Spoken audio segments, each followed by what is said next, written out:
So I was doing my evening reading in the Gospel of Sri Ramakrishna last night, and read this short passage here about the gopis, you know, the women who surrounded Sri Krishna and who loved him dearly. And Ramakrishna is singing a song, and then he talks a little bit, and this little expounding that he did on the nature of their love of Krishna got me thinking about this mixture of jnana and bhakti, the path of knowledge and the path of devotion, and how really all of the paths in a weird way are sort of one. Like each of their components has a shadow in all of the other paths as well. So it really is a merging of a path, a single path with an emphasis in one of four paths, as opposed to one distinct out of four distinct paths.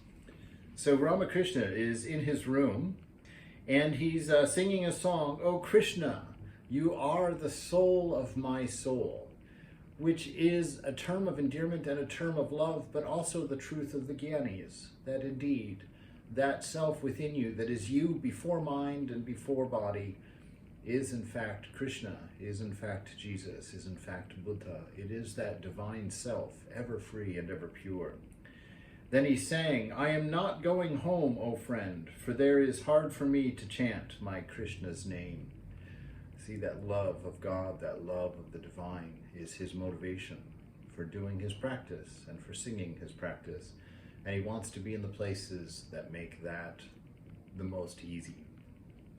And again, "O friend, that day I stood at my door as you were going to the woods." Continuing, the master said, "When Krishna suddenly disappeared in the act of dancing and playing with the gopis, they were beside themselves with grief. Looking at a tree, they said, 'O tree, you must be a great hermit. You must have seen Krishna.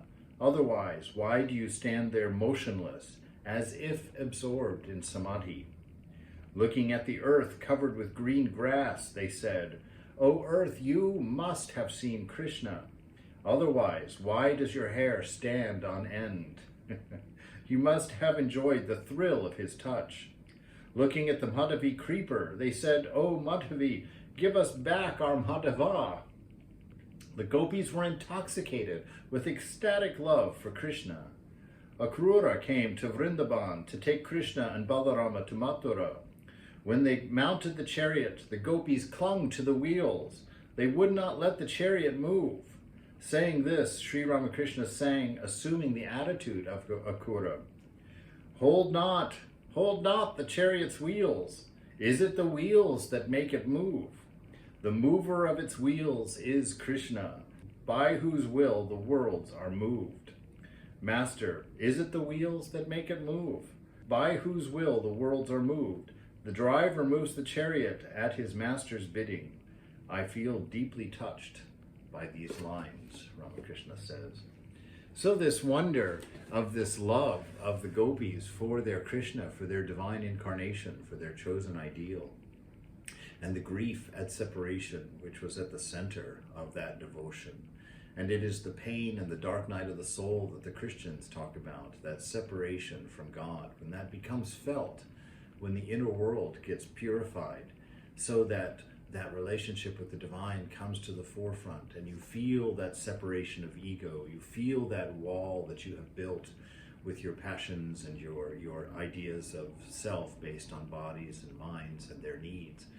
You begin to feel that desperation, you begin to feel that intense pain, because you know a higher love, you know a higher joy, a higher bliss that's unconditioned, and you long for that, you long to realize that, to feel it. And by unconditioned doesn't mean you have to be pure in order to have it. You always have it, but your purity allows you to experience it. It allows the subtle things of yourself, this inner truth, this inner image of God. Your purity and your practice allow you to become aware of these very subtle and yet constant flows of bliss and wisdom and peace, tranquility, that peace that passes all understanding. But the beautiful thing here that I wanted to talk about is I get totally distracted by so many things to listen to and say. But one of the things here is the way that they viewed the world because of their love for God. The trees became significant, the grass became significant, the earth itself was significant.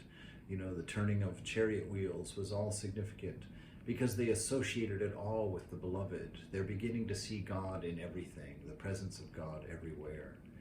And this is the quest of the Jnani, to know all things as divine, to know that one without a second. And it's the inspiration of the bhaktas, that devotion, to love so much that they see with the eyes of love. So when Thakur and Holy Mother say that mind is everything, this is one of the things they're alluding to. A pure mind sees pure things everywhere. A mind free of selfishness can see the divine, can see God everywhere. And the world and life's experience for the pure mind becomes scripture, becomes a daily walk with the beloved.